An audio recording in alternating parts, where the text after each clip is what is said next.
Hello friends, આપણે શું જોઈ હતા તો ચેપ્ટર નંબર 11 પરિમિતિ અને ક્ષેત્રફળ. પરિમિતિ એટલે પેરામીટર અને ક્ષેત્રફળ એટલે કે એરિયા. તો ફ્રેન્ડ્સ, આપણે શું જોઈ હતા તો કે દાખલા નંબર 1 એ આપણે જોયો. હવે જોઈએ દાખલા નંબર 3. તો તેમાં શું કીધું છે કે સમાંતર બાજુ ચતુષ્કોણ ABCD માં AD બરાબર 4 સેમી, BCD બરાબર 6 સેમી છે, તો BM રેખાખંડ લંબ છે CD અને BN રેખાખંડ BN લંબ છે રેખાખંડ AD છે. તો વેધ BM બરાબર 3 સેમી હોય તો વેધ BN શોધો. તો ચાલો આપણે જોઈ લઈએ. આપણે શું કીધું છે કે સમાંતર બાજુ ચતુષ્કોણ છે. હવે આ આપણો સમાંતર બાજુ ચતુષ્કોણ શું નામ આપ્યું છે તો કે A B C અને D આમ નામ આપ્યું છે. તો એમ કીધું છે AD બરાબર આ રહ્યું એ 4 સેમી છે. પછી કીધું છે CD એટલે કે આ CD છે એ છે 6 સેમી. અને એમ કીધું છે BM આ B થી એક લંબ પડે છે. એ ક્યાં પડે છે તો કે CD ને લંબ પડે છે એટલે કે અહીંયા પડે. આ એક વેધ પડે છે ત્યાં શું નામ આપવાનું છે તો કે M. હવે તો કે હવે અને B એ AD ઉપર પડે છે એટલે કે B ઉપરથી N નામ નીકળે છે કે શું નામ છે તો કે N. એ AD ઉપર લંબ થાય છે. તો આપણને BN નું માપ આપ્યું છે કેટલું તો કે 3.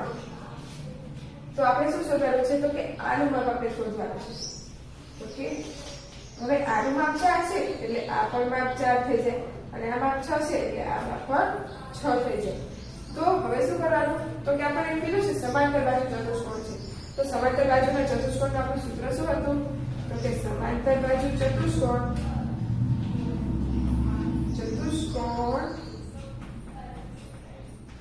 બરાબર તો કે પહોળાઈ ગુણ્યા લંબાઈ. પછી આપણને બે માપ આપ્યા છે એટલે તો આપણે 2 વખત લઈ લઈએ બરાબર પહોળાઈ ગુણ્યા ઊંચાઈ. તો હવે શું કરવાનું તો કે હવે આપણને કીધું છે કે B અને H.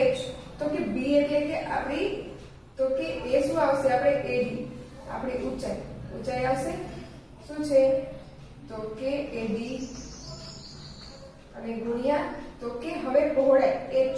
તો એ કેટલી છે આપણે તો કે BN. આ BN આપણે શોધવાનું છે એટલે એ આવશે BN અને બરાબર શું થશે તો કે અહીંયા કરે શું આવશે તો કે CD અને ગુણ્યા H એટલે શું આવશે તો કે BM આવશે. તો કે હવે આમાં કેટલું માપ આપણને આપ્યું છે તો કે AD આપણને આપ્યું છે કેટલું 4 અને પછી BN આપણે શોધવાનું છે. જો શોધવાનું છે ને અને CD તો CD આપણને આપ્યું છે કેટલું તો કે 6 અને BM આપણને આપ્યું છે કેટલું તો કે 3. હવે શું કરવાનું તો કે હવે આપણે કરવાનો ગુણાકાર.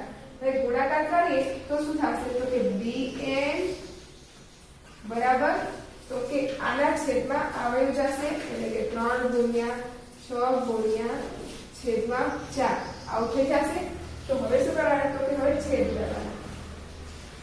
હવે તો ઉડાડીએ છે તો આપણે ડાયરેક્ટ ઉડાડીએ તો કે 2 દુ 4 2 તરી 6 ઉપર શું બચ્યું આપણી પાસે તો કે 3 ગુણ્યા 3 એટલે 3 તરી 9 અને છેદમાં 2 આટલું બચ્યું. હવે શું કરવાનું તો કે હવે આપણે આ કરવાનો આ બંનેનો ભાગાકાર એટલે આપણને BN મળી જશે. હવે ભાગાકાર કરીએ એટલે કે 9 ના અડધા કેટલા થાય તો કે 4.5. એ શું થાય આપણા BN શું મળ્યું આપણને તો કે 4.5. તો ફ્રેન્ડ્સ સમજાઈ ગયું ને શું કર્યું આપણે તો કે સમાંતર બાજુ ચતુષ્કોણનું ક્ષેત્રફળ લીધું.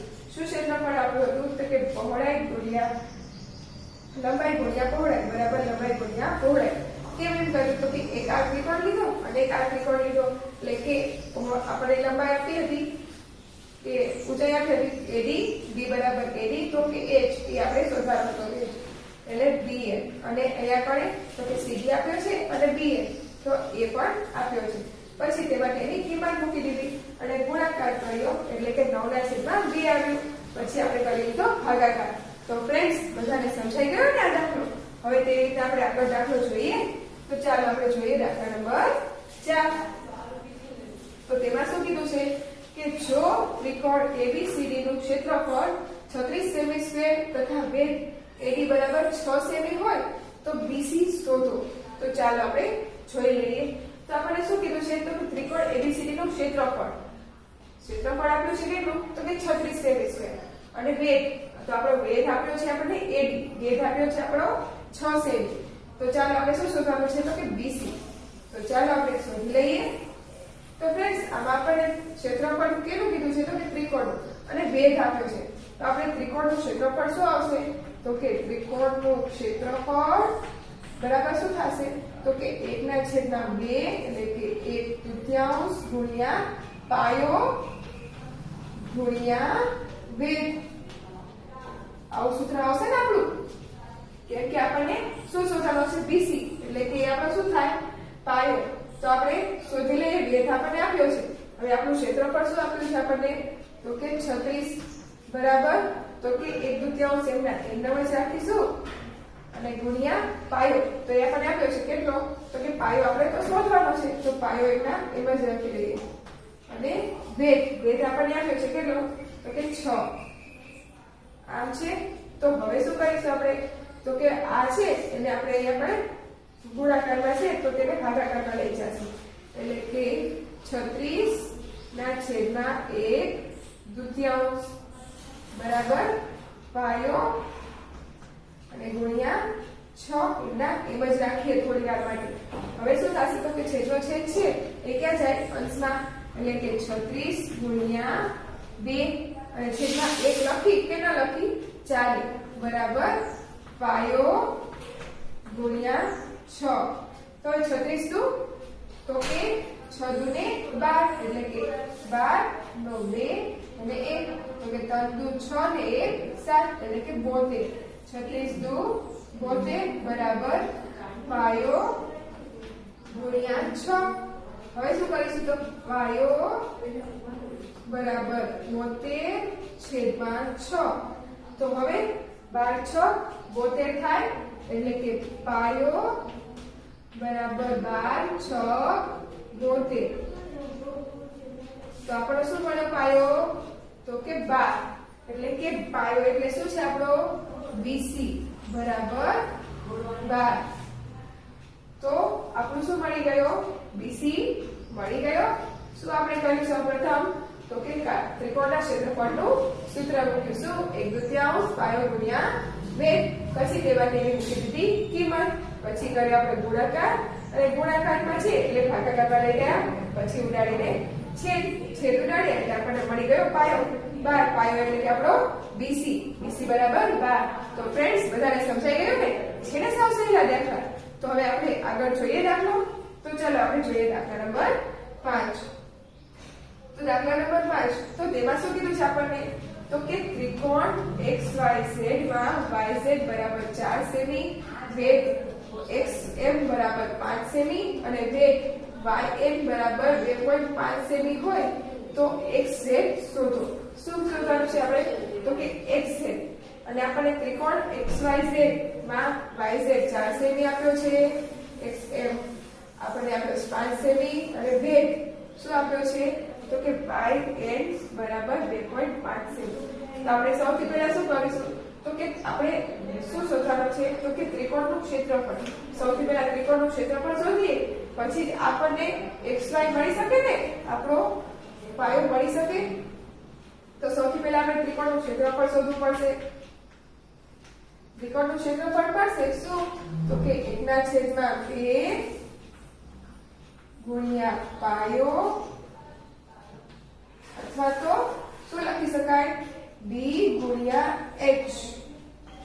તો હવે શું કરીશું તો કે 1/2 એમના એમ જ તે અને ગુણ્યા હવે b એ આપણને આપ્યો છે કેટલો આપ્યો છે yz તો કે 4 સેમી અને ગુણ્યા તેમાં વેધ શું આપ્યો છે આપણને તો કે વેધ આપ્યો છે 5 સેમી. તો હવે શું થશે તો કે 2 દુ ને 4 અને 5 દુ 10. આ શું મળી ગયું આપણે? તો કે આ મળ્યું આપણને ત્રિકોણનું ક્ષેત્રફળ. તો ત્રિકોણનું ક્ષેત્રફળ 1 મળી ગયું. હવે એના ઉપરથી આપણને yz એટલે કે આપણો જવાબ મળી જશે. તો શું કરવાનું? તો કે હવે ફરીથી ત્રિકોણના ક્ષેત્રફળનું સૂત્ર જ લેવાનું. તો કે ત્રિકોણનું ક્ષેત્રફળ તો બરાબર 1/2 ગુણ્યા b ગુણ્યા h. તો હવે શું કરીશું? તો ત્રિકોણનું ક્ષેત્રફળ આપણને મળી ગયું છે. કેટલું? તો કે 10 બરાબર 1/2 તો એમના એમ જ રાખવાના ગુણ્યા b. તો જુઓ આપણે b એટલે કે પાયો એ આપણે શોધવાનો છે. એટલે કે x છે એટલે કે b એમના એમ જ રાખીશું. અને h એટલે કે 2 એ આપણો આપી દીધો છે. કેટલો? 2.5. હવે આમ છે તો હવે શું કરીશું? તો કે હવે આ છે ગુણાકારમાં એને આપણે ભાગાકારમાં લઈ જઈશું. એટલે શું થશે? 10/1/2 બરાબર b ગુણ્યા 2.5 આમ થશે. છેદનો છેદ શું થાય? અંશમાં આવ્યો જાય એટલે કે 10 ગુણ્યા 2 બરાબર b ગુણ્યા 2.5 એટલે શું થશે? 10 બરાબર b ગુણ્યા 2.5. 10 દુને કેટલા થાય? 20. 20 બરાબર 2.5. તો હવે શું કરીશું? તો કે b બરાબર હવે આ ગુણાકારમાં છે તેને ભાગાકારમાં લઈ જઈશું. એટલે કે 20/25. હવે 25 છે એટલે કે આપણે પોઈન્ટ કાઢ્યો એટલે એના 10 અંશમાં મૂકવા પડે. તો ચલો આપણે મૂકી દીધા. હવે આ રકમને આપણે નાની કરી લઈએ. તો કે 4 ઉપર આપણે કેટલા છે? 20.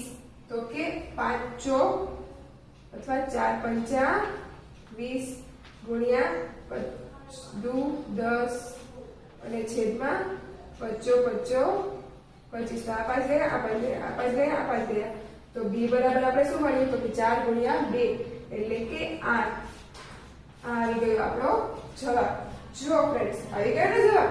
તો ફ્રેન્ડ્સ આ રીતે પણ દાખલો કરી શકાય અને આમાં જે રીતે બતાવ્યો છે એ રીતે પણ દાખલો ગણી શકાય.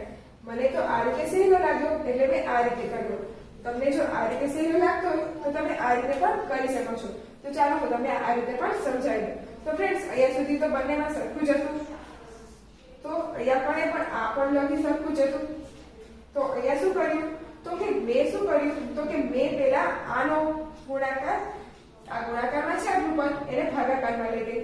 પછી એનો જે જવાબ આવ્યો એનાથી આપણે આ ભાગાકારમાં લઈ ગયા. મેં શું કર્યું? એવી રીતના કર્યું છે. અને આમાં શું કરવામાં આવ્યું છે? તો કે 10 એમના એમ જ રાખ્યા. આ બે રહ્યા એને અંશમાં લઈ ગયા અને આ બંને વચ્ચે પોઈન્ટ કાઢ્યો એટલે 10 મૂક્યા અને છેદમાં શું કર્યા? તો કે 25. પછી છેદ ઉડાડ્યા એટલે ત્યાં 8 સેમી આવી ગયું. તો ફ્રેન્ડ્સ બંનેમાંથી જે રીત તમને સહેલી લાગે એ રીતે તમે કરી શકો છો. મને તો આ રીતે સહેલું લાગ્યું એટલે મેં આ રીતે કર્યું. તમને જો આ રીતે સહેલું લાગતું હોય તમે એ રીતે પણ કરી શકો છો. બેમાંથી જે રીત તમને સહેલી લાગે એ રીતે તમે કરી શકો છો.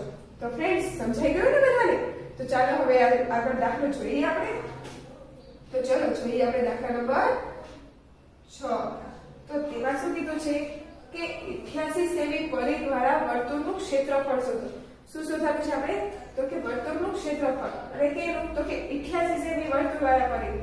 તો સૌથી પહેલા તો આપણે પરિઘ એટલે કે પરિઘ છે તો આપણે વર્તુળનું ક્ષેત્રફળ શોધવાનું છે.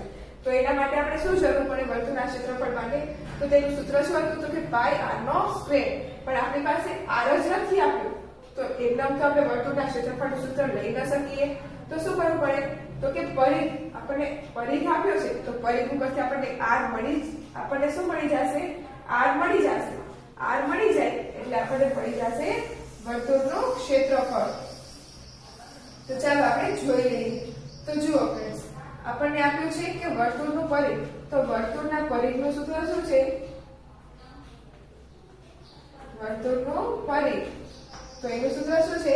તો કે આપણે વર્તુળના પરિઘનું સૂત્ર હમણાં જોઈ લઈએ. અને શું હતું? 2 પાઈ અને r. આવું સૂત્ર હતું આપણું.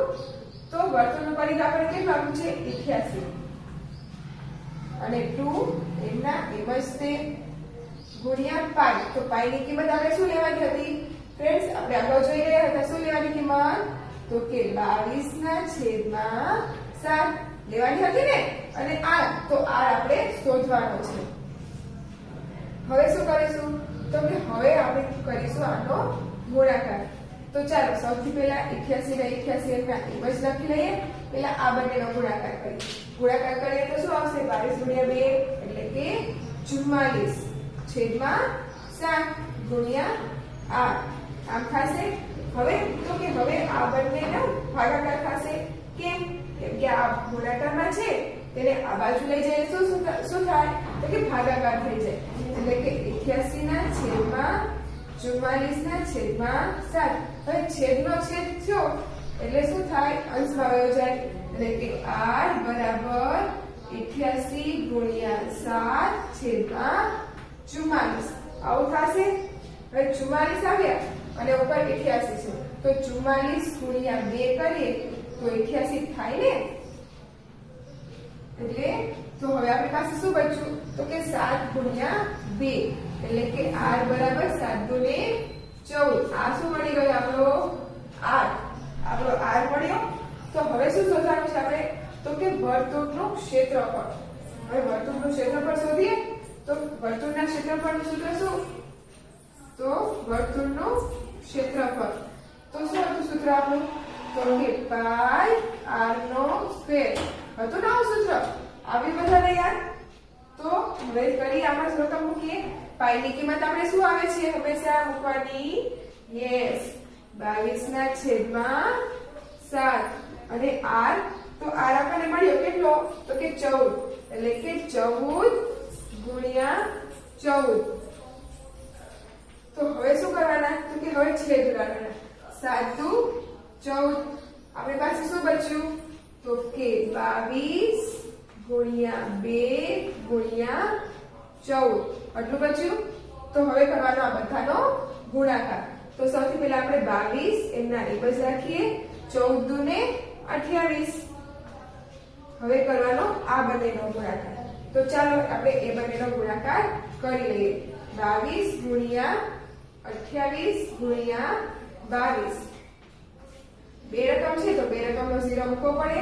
8 દુ 16 એટલે કે 1 2 દુ 4 ને 1 5 8 દુ ને 16 4 દુ ને 8 ને 1 2 દુ ને 4 ને 1 5 તો 6 ને 5 તો કે 11 ને 5 ને 1 6 એટલે શું આવ્યો આપણે 616. આ મળી ગયું આપણને સેમી એટલે કે વર્તુળનું ક્ષેત્રફળ. તો વર્તુળનું ક્ષેત્રફળ આપણી પાસે શું આવ્યું 616 સેમી. કેવી રીતના તો ફ્રેન્ડ્સ આપણને વર્તુળનું ક્ષેત્રફળ કીધું હતું શોધવાનું, પરંતુ વર્તુળનું ક્ષેત્રફળનું સૂત્ર શું હતું આપણું તો કે પાઈ r². પણ આપણી પાસે r હતો નહીં એટલે આપણે r શોધવો પડે. તો r શોધવા માટે આપણને શું કીધું હતું તો કે વર્તુળનો પરિઘ આપ્યો હતો.